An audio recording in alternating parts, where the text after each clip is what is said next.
Eu quero contar para vocês também que a Câmara Municipal de São Paulo retoma os trabalhos na próxima semana e vai lidar diretamente com aquela situação, aquela confusão envolvendo a Prefeitura e os aplicativos que querem oferecer o serviço de mototáxi aqui em São Paulo. Misael Mainetti, que hoje está de olho na chuva, mas também nas questões políticas aqui da capital, vai trazer essa história para a gente agora. Qual vai ser o desafio e a avaliação da Câmara sobre esse tema, até porque o presidente tem bastante conhecimento sobre isso, né? O presidente da Câmara, Ricardo Teixeira. Sim, Ricardo Teixeira, ele que é do União Brasil, assume agora o Legislativo como presidente. Os trabalhos começam já na semana que vem, como você mencionou. E Ricardo Teixeira, ele já pensa diferente, entre aspas, de Ricardo Nunes, prefeito de São Paulo, pelo MDB. Porque Ricardo Teixeira já fala numa abertura para conversar com todos. Ricardo Nunes já é definitivo, né? Não vai ter o serviço de mototáxi, o serviço de moto por aplicativo. Agora, Ricardo Teixeira querendo conversar com todos. Quem são todos no caso? A gente está falando então do Poder Executivo, do prefeito, de todas as instituições de trânsito que estão cuidando desses temas e que apontam aí o aumento no número de mortes. Ele quer falar também com os diretores tanto da Uber quanto da 99 e também falar com as pessoas que já sofreram acidentes, que perderam vidas, perderam parentes, é lógico, claro, além dos mototaxistas que alegam que estão precisando trabalhar. Portanto, tem bastante gente para ser ouvida. Agora, isso pode gerar realmente um debate, porque Ricardo Teixeira, do União Brasil, já foi secretário de trânsito de Ricardo Nunes, que é o atual prefeito. Ricardo Teixeira, inclusive, implantou a chamada faixa azul responsável pela diminuição de acidentes envolvendo moto na cidade de São Paulo. É lógico que a função do presidente da Câmara, né, discutir leis, ouvir as pessoas, mas como que está essa situação agora dos aplicativos, né, de moto com a Prefeitura? A Justiça suspendeu na semana passada o serviço, alegando que o decreto de 2023 de Ricardo Nunes continua em vigor. Então é como se para Ricardo Nunes essa situação, essa discussão já estivesse fechada, mas parece aí, né, que pela Câmara Municipal a coisa vai voltar, né, para ser debatida. As empresas de aplicativo, tanto a 99 quanto a Uber, recorreram dessa decisão, suspenderam o serviço, mas lamentaram e recorreram dessa decisão. Portanto, a gente pode ver novos capítulos dessa novela, né, que aconteceu nas últimas semanas, voltando muito em breve, e a gente, é claro, segue acompanhando aqui no 3 em 1. Evandro? Valeu, Misael Mainetti, um ótimo trabalho para você. Ô Fábio Piperno, o que o novo presidente da Câmara alega, né, o Ricardo Teixeira, é o seguinte, que pelo menos as pessoas precisam, que é necessário haver uma discussão maior sobre esse tema, porque muitas pessoas sequer sabem andar de moto como passageiras. Então, a primeira curva ali, se a pessoa não souber se comportar, é perigoso que ambos caiam, aconteça um acidente e até uma situação mais grave, já que no trânsito de São Paulo, em algumas vias onde o limite de velocidade é maior, como nas marginais ou em avenidas, e também onde o trânsito acaba sendo mais intenso, se houver qualquer acidente, por menor que seja, a consequência pode ser enorme. E eu quero saber de você, como é que você avalia o que ele coloca em jogo, mas também a abertura que ele aparenta ter sobre uma discussão que possa levar à oferta do serviço aqui na capital. O presidente da Câmara, até agora, se torna a voz mais sensata desse tiroteio todo. Eu, no início dessa discussão, eu defendi a posição do prefeito Ricardo Nunes, porque os aplicativos não têm o direito de simplesmente falar, a partir de agora eu vou atuar e vai ser assim do jeito que eu quiser. Espera lá, isso não é casa de mãe Joana. São necessárias algumas regulamentações. Mas a gente também tem que entender que é inevitável que em algum momento esse serviço ele vai ser autorizado, seja por força de lei federal, seja por meio de algum acordo com a Prefeitura. O caminho do acordo com a Prefeitura seria a melhor solução. Então, veja, é necessário sim se discutir quais serão os riscos adicionais, quais serão as empresas, tipo de veículos, uma série de coisas, para que o serviço seja de fato implantado, porque ele vai ser em algum momento. Né? As pessoas, caso queiram usar esse serviço, elas têm o direito. Tem um monte de gente que anda de moto, em garupa de moto, etc.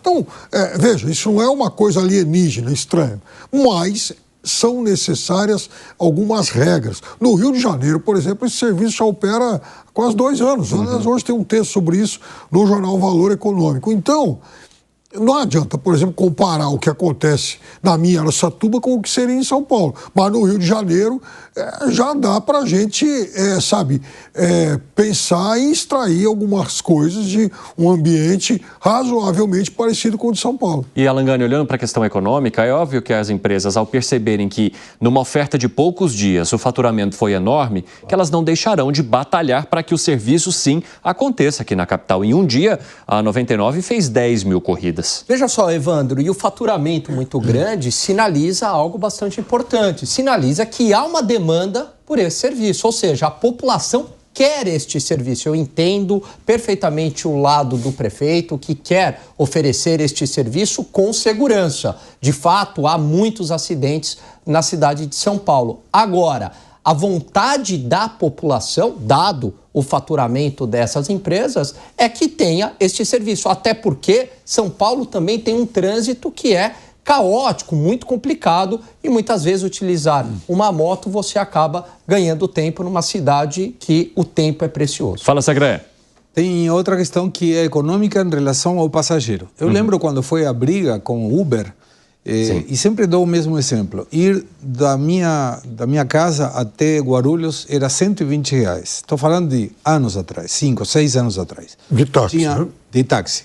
Tinha que voltar, passava um município, cobravam de volta, é uma coisa. E você tomava um táxi em que a pessoa podia estar de chinelo, bermuda, o carro sujo, não tinha problema. Aparece o Uber. E o Uber começa a dar aguinha, começa a oferecer carregador, balinha também. A pessoa estava bem arrumada, os carros estavam bem na época. E esse mesmo trajeto saía R$60. Exatamente a metade, lembro o número precisamente. E isso favorece a atividade econômica, porque com os R$60 ninguém vai para Guarulhos porque está barato, ele vai porque precisa. E quando precisou e poupou R$60, esses R$60 podem ser utilizados para vestimenta, para saída, cinema, teatro, comida, o que for. Com o negócio das motos, pode acontecer a mesma coisa. Exatamente. Então, o melhor é estabelecer os parâmetros para que ninguém corra risco, a sua vida, ferida, e para que todo esteja dentro das normas e das leis. Mas me parece muito difícil voltar atrás. É muita gente que, de repente, pegava um ônibus e que, por um valor muito parecido, consegue menos tempo para chegar até o seu trabalho. Então, deveria ser considerado isso também. José Maria Trindade, você acha que o caminho natural é o prefeito Ricardo Nunes tentar um diálogo em vez de impedir que esse serviço seja oferecido a partir de ações judiciais? Pois é, primeiro dizer que esse serviço já existe.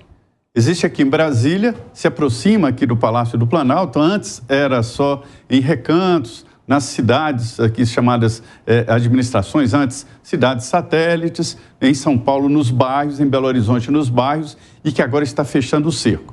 É preciso uma definição, porque eu aprendi que todo empresário gosta de definição, de regras, né? É o que se chama segurança jurídica. Então é preciso regulamentar e não adianta. Existem pressões que são impossíveis de serem extintas. O serviço de mototáxi, né? Ele hoje é dominado por pessoas, por, vamos dizer assim, organizações não legais e que são problemáticas. Nós não devemos fechar os olhos para isso. Todos os bairros têm o grupo que domina a região e esse grupo não é aliado com a legalidade. É preciso trazer isso aí para a legalidade, não só para os aplicativos, que são empresas de tecnologia, nem nada.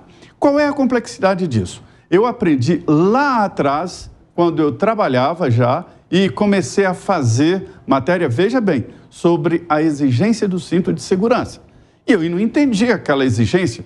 Mas por que o Estado vai exigir um cinto de segurança se é um seguro pessoal da pessoa? Depois eu entendi muito bem de que capacete, segurança, tem a ver com Estado, tem a ver com direito público, porque essas pessoas vão acabar nos hospitais públicos, né? Então isso vai onerar o Estado. Então é preciso fazer exigências. Quais são? Não sei. Isso aí tem que ser discutido, porque é um trabalho diferenciado de que quem anda de moto e quem vai transportar pessoas que nunca andaram de moto. Eu vejo aqui em Brasília senhoras andando aí de lado. Meu Deus, não há equilíbrio naquilo.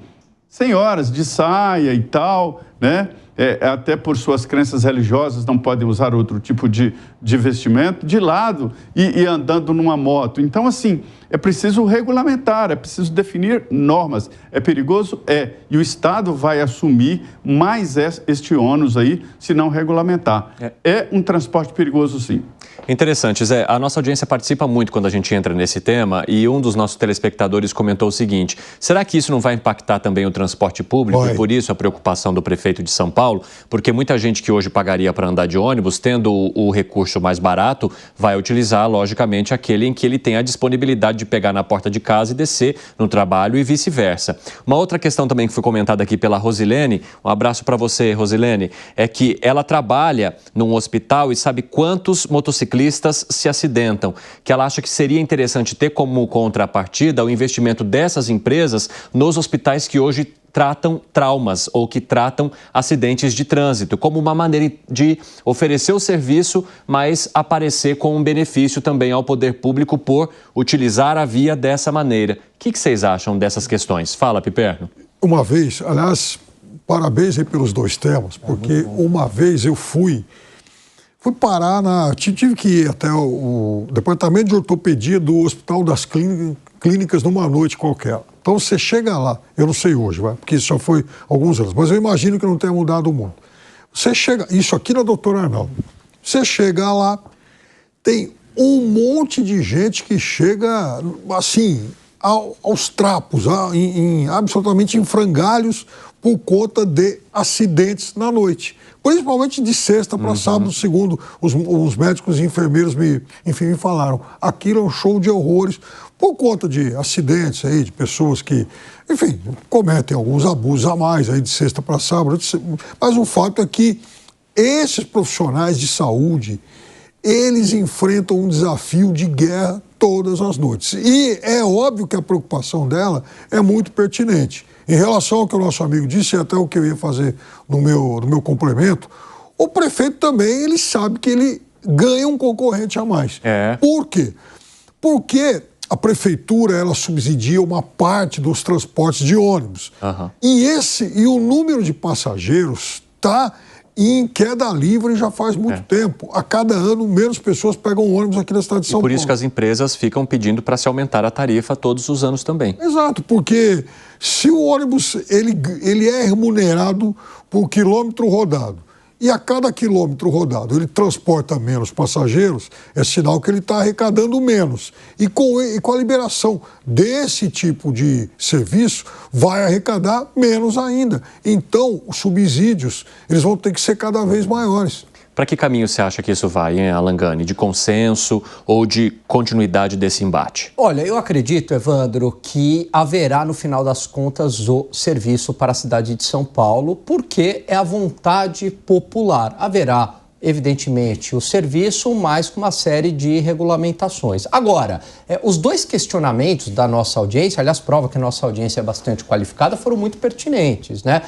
O primeiro, é claro que os demais serviços, inclusive táxi também, é concorrência, né? Se você coloca a moto ali, inclusive é uma concorrência até para o próprio motorista de carro de aplicativo, né? Agora, quem que sai ganhando com a concorrência é o próprio consumidor. Pode ser que a tarifa de ônibus se torne mais barata para estimular mais esse tipo de modal? Sim, e eu dou uma sugestão: acabar com o cobrador, né? Porque encarece a folha de pagamento, é um custo altíssimo. O Brasil, São Paulo, tem que ir na tendência das demais capitais brasileiras e do mundo. Esse é o primeiro ponto. Em relação à segunda ideia de você patrocinar, Evandro... Dar uma contrapartida. Dar uma contrapartida, né? Hospitais públicos, o problema disso, a ideia é muito boa, mas vai encarecer, evidentemente, que isso vai ser cobrado com um serviço de mototáxi mais caro. O que foi? Você quer acrescentar algo? Quero um agregado mais nesse bolo. Se o retorno financeiro e econômico para aqueles que são motoqueiros, que começam a brindar esse serviço for maior que uma entrega através de um aplicativo de comida, pode atrapalhar também essa lógica, porque hoje tem muita gente que trabalha num aplicativo de comida com a moto para entregar mais, e quando ele faz a condição, quanto eu ganho entregando comida? Tanto. Quanto eu ganho entregando pessoas? Mais. Então vou sair desse e vou colocar aquilo.